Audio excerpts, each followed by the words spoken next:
శ్రీ మహాగణాధిపతయే నమః, శ్రీమాత్రే నమః. మాచిరాజు భక్తి ప్రేక్షకులందరికీ నమస్కారం. సెప్టెంబర్ నెలలో మేషాది ద్వాదశ రాశులకి మాస ఫలితాలు ఏ విధంగా ఉంటాయో, నెల మొత్తం విశేషంగా యోగించాలంటే ఎలాంటి ప్రత్యేకమైన పరిహారాలు చేసుకోవాలో, సెప్టెంబర్ నెలలో కలిసొచ్చే తేదీలేంటో, కలిసిరాని తేదీలేంటో, సెప్టెంబర్ నెలలో ద్వాదశ రాశుల వాళ్ళకి సంపూర్ణంగా మాస ఫలితాలు ఏ విధంగా ఉండబోతున్నాయో ఈ వీడియోలో మనం తెలుసుకుందాం. తదుపరి ధనుసు రాశి. ధనుసు రాశి వాళ్ళకి సెప్టెంబర్ నెలలో మాస ఫలితాలు పరిశీలిస్తే సెప్టెంబర్ నెలలో అన్ని రంగాల వారిది పైచేయిగా ఉంటుంది. విద్యారంగంలో ధనుసు రాశి వాళ్ళు సెప్టెంబర్ నెలలో తిరుగులేని విజయాలను అందిపుచ్చుకోగలుగుతారు. ఉద్యోగ రంగంలో తారాస్థాయికి ఎదగలుగుతారు. ప్రమోషన్ల కోసం చేసే ప్రయత్నాలు అనుకూలిస్తాయి. వ్యాపార రంగంలో పోటీ తట్టుకునే అత్యున్నత స్థాయికి ఎదగగలుగుతారు. విద్యారంగం, ఉద్యోగ రంగం, వ్యాపార రంగం అన్ని రంగాల్లో సెప్టెంబర్ నెలలో ధనుసు రాశి వాళ్ళు చక్కటి పురోభివృద్ధిని సాధించగలుగుతారు. అదేవిధంగా హుషారుగా ఉంటారు, కోపం ఉండదు, ఎప్పుడూ ఆనందంగా నవ్వుతూ తుళ్ళుతూ కాలాన్ని గడుపుతూ ఉంటారు. ప్రతి చిన్న విషయానికి ఉద్రేకపడాల్సిన అవసరం లేదన్న సత్యాన్ని అందరికీ చాటి చెప్పే విధంగా ప్రవర్తిస్తూ ఉంటారు. అలాగే ఆదాయానికి ఎటువంటి లోటు ఉండదు. రూపాయి రావాల్సిన చోట 10 రూపాయల లాభం వస్తూ ఉంటుంది. దానివల్ల ధనాన్ని ఎక్కువగా కూడబెట్టే సూచనలు కూడా ఉన్నాయి. బ్యాంక్ బ్యాలెన్స్ సెప్టెంబర్ నెలలో ధనుసు రాశి వాళ్ళు పెంచుకోగలుగుతారు. అలాగే సంతానం వల్ల కూడా మంచి ఆనందం కలుగుతుంది. సంతానం జీవితంలో ఉన్నత స్థాయికి ఎదగగలుగుతారు. వాళ్ళ గురించిన సంతోషకరమైన వార్తలు ధనుసు రాశి వాళ్ళు వింటూ ఉంటారు. అలాగే పనులన్నీ కూడా చాలా సులభంగా నల్లేరు మీద నడకలాగా పూర్తి చేయగలుగుతూ ఉంటారు. అనవసరమైనటువంటి విషయాల్లో మాత్రం తలదూర్చకూడదు. ఈ ఒక్క జాగ్రత్త పాటించాలి. ఎందుకంటే అనవసర విషయాల్లో తలదూరిస్తే మాత్రం ధనుసు రాశి వాళ్ళు కొద్దిగా ఇబ్బందికర పరిస్థితులు ఎదుర్కొనే అవకాశాలు సెప్టెంబర్ నెలలో కనిపిస్తున్నాయి. అలాగే వాహనాల మీద వెళ్ళేటప్పుడు కూడా కొద్దిపాటి జాగ్రత్తలు తీసుకోవాలి. వెల్లుల్లిపై దగ్గర పెట్టుకొని ప్రయాణాలు చేస్తే చాలా వరకు ప్రయాణాలు విజయవంతం చేసుకోవచ్చు. మొత్తం మీద పరిశీలిస్తే ఈ సెప్టెంబర్ నెలలో ధనుసు రాశి వాళ్ళు కొద్దిగా కష్టపడితేనే బ్రహ్మాండమైన శుభ ఫలితాలను అందిపుచ్చుకోగలుగుతారు. అన్ని రంగాల్లో ఎదురులేని విధంగా మంచి పురోభివృద్ధిని కూడా సాధించగలుగుతారు. ధనుసు రాశి వాళ్ళకి సెప్టెంబర్ నెలలో కలిసి వచ్చే తేదీలు 4, 5, 6, 12, 13, 14, 19, 24. ఈ తేదీల్లో ముఖ్యమైన పనులన్నీ చేసుకోండి. సెప్టెంబర్ నెలలో ధనుసు రాశి వాళ్ళకి కలిసి రాని తేదీలు, ప్రతికూల తేదీలు 1, 8, 9, 10, 17, 22, 27, 28, 29. అనుకూల తేదీల్లో ముఖ్యమైన పనులు చేసుకోవాలి. ప్రతికూల తేదీల్లో ఎలాంటి పనులు చేయకూడదు. ధనుసు రాశి వాళ్ళు సెప్టెంబర్ నెలలో పూజించవలసిన దైవం శనైశ్వరుడు. ఈ నెలలో వచ్చే శనివారాలు శనికి తైలాభిషేకం చేసుకోవటం, నవగ్రహాలకు ప్రదక్షిణలు చేయటం, దశరథ ప్రోక్త శని స్తోత్రాన్ని కానీ, శని వజ్రపంజర కవచ స్తోత్రాన్ని కానీ వినటం ద్వారా చాలా వరకు ఇంకా అద్భుతమైన శుభ ఫలితాలు అందిపుచ్చుకోవచ్చు. ఇవన్నీ చేయలేకపోయినా ముఖ్యమైన పని మీద బయటికి వెళ్ళేటప్పుడు కానీ, ప్రతిరోజు బయటికి వెళ్ళేటప్పుడు కానీ ఓం శం శనైశ్వరాయ నమః ఈ మంత్రం 21 సార్లు చదువుకొని వెళ్ళండి. అప్పుడు ధనుసు రాశి వాళ్ళకి చిన్న చిన్న ఇబ్బందులు కూడా ఉండవు. ప్రయాణాల్లో చికాకులు కూడా ఉండవు. ఇంకా అద్భుతంగా సెప్టెంబర్ నెల మొత్తం విశేషమైన శుభ ఫలితాలు సిద్ధింపజేసుకోవటానికి ఈ మంత్ర జపం ఎంతగానో సహకరిస్తుంది.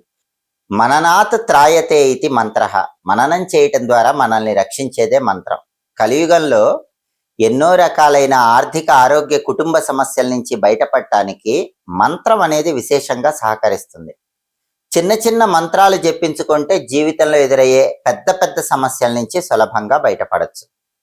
ఎవరైనా సరే పని మీద బయటికి వెళ్ళేటప్పుడు పనుల్లో ఆటంకాలు, విఘ్నాలు రాకుండా ఉండాలంటే గణపతికి సంబంధించిన చిన్న మంత్రం ఉంది. అదే గణపతి షడక్షర మంత్రం. వక్రతుండాయ హుం.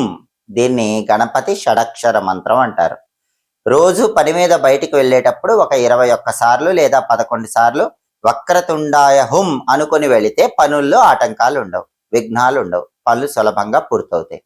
అలాగే ఏ పని చేసినా సరే ఆ పనిలో విజయం తొందరగా లభించాలంటే గణపతికి సంబంధించిన ఇంకొక చిన్న మంత్రం ఉంది. ఆఫీసులో ప్రమోషన్లు తొందరగా రావాలన్నా, వ్యాపారంలో లాభాలు తొందరగా రావాలన్నా, విద్యారంగంలో కాంపిటేటివ్ ఎగ్జామ్స్లో ర్యాంకులు తొందరగా రావాలన్నా, మనస్సులో ఏ కోరిక ఉన్నా సరే ఆ కోరిక తొందరగా నెరవేరాలంటే గణపతికి సంబంధించిన ఒక చిన్న మంత్రం ఉంది. ఆ మంత్రం ఏంటంటే గం క్షిప్ర ప్రసాదనాయ నమః. ఇది మంత్రం. క్షిప్ర ప్రసాదనాయ నమః అంటే ఏంటంటే మనసులో ఉన్న కోరికలు వెంటనే నెరవేర్చే గణపతికి నమస్కారం అని అర్థం. క్షిప్ర అంటే వెంటనే అని అర్థం. క్షిప్ర ప్రసాదనాయ అంటే వెంటనే నెరవేర్చేవాడు అని అర్థం. కాబట్టి గణపతికి సంబంధించిన గం క్షిప్ర ప్రసాదనాయ నమః అనే మంత్రం రోజు ఒక 11 సార్లు లేదా 21 సార్లు చదువుకుంటే మనసులో ఏ కోరికలున్నా ఆ కోరికలు తొందరగా నెరవేరుతాయి. ఇలా విఘ్నాలు పోవటానికి, కోరికలు తొందరగా నెరవేరటానికి గణపతి మంత్రాలు విశేషంగా సహకరిస్తాయి. అలాగే కలియుగంలో శత్రు బాధలు అనేవి ప్రతి ఒక్కరికి ఉంటాయి. కనిపించే శత్రువులు, కనిపించని శత్రువులు అని శత్రువులు 2 రకాలుగా ఉంటారు. ఈ శత్రు బాధలన్నీ పోగొట్టే సుబ్రహ్మణ్య మంత్రం ఒకటి ఉంది. ఆ మంత్రం ఏంటంటే ఓం స్కందాయ నమః. శత్రున్ శోషయాతి ఇతి స్కందః అని శాస్త్రం చెప్పింది. శత్రువులను శోషింపజేసేవాడు, శోషింపజేయటం అంటే భయపెట్టేవాడు. కాబట్టి సుబ్రహ్మణ్య స్వామిని స్కందుడు అనే పేరుతో పిలుస్తారు. కాబట్టి ఎవరైనా సరే ఆఫీసులకు వెళ్ళినప్పుడు ఆఫీసులో కొలీగ్స్ వల్ల కానీ బాస్ వల్ల కానీ ఇబ్బందులు లేకుండా, వ్యాపారంలో కూడా శత్రువుల వల్ల ఇబ్బందులు లేకుండా, మీరు ఆఫీసుకు వెళ్ళినా వ్యాపార సంస్థకు వెళ్ళినా విద్యార్థులు స్కూళ్ళకి కాలేజీలకి వెళ్ళినప్పుడు అక్కడ మీకు అసూయతో శత్రువులు రాకుండా ఉండాలన్నా ఓం స్కందాయ నమః ఈ మంత్రాన్ని ఒక 11 సార్లు లేదా 21 సార్లు ఉద్యోగానికి వెళ్ళినప్పుడు ఆఫీసులో కానీ వ్యాపార సంస్థలో కానీ స్కూళ్ళల్లో కానీ కాలేజీలో కానీ చదువుకోండి. అది శత్రు బాధలన్నీ కూడా పోగొడుతుంది. అలాగే శత్రు బాధలు పోగొట్టడానికి ఆంజనేయ భక్తులకైతే ఆంజనేయ మంత్రం ఉంది. ఆ ఆంజనేయ మంత్రం ఏంటంటే ఓం హరిమర్కట మర్కటాయ నమః. ఈ హరిమర్కట మర్కటాయ నమః అనే మంత్రము శత్రువులను కూడా మిత్రులుగా మార్చేస్తుంది. అంతటి శక్తి ఈ మంత్రానికి ఉంటుంది. అందుకే మీరు ఎక్కడికి వెళ్ళినా సరే శత్రువుల వల్ల ఇబ్బందులు లేకుండా ఉండాలంటే ఓం హరిమర్కట మర్కటాయ నమః అనే మంత్రాన్ని 21 సార్లు లేదా 11 సార్లు చదువుకోండి.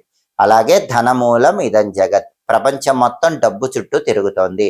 డబ్బులు బాగా సంపాదించాలన్నా, సంపాదించిన ధనం నిలబడాలన్నా లక్ష్మీ మంత్రాన్ని రోజు 21 సార్లు లేదా 11 సార్లు చదువుకోవాలి. శక్తివంతమైన లక్ష్మీ మంత్రం ఏంటంటే ఓం శ్రీం శ్రీయై నమః. శ్రీం అంటే లక్ష్మీదేవి బీజాక్షరము, శ్రీయం అంటే సంపద.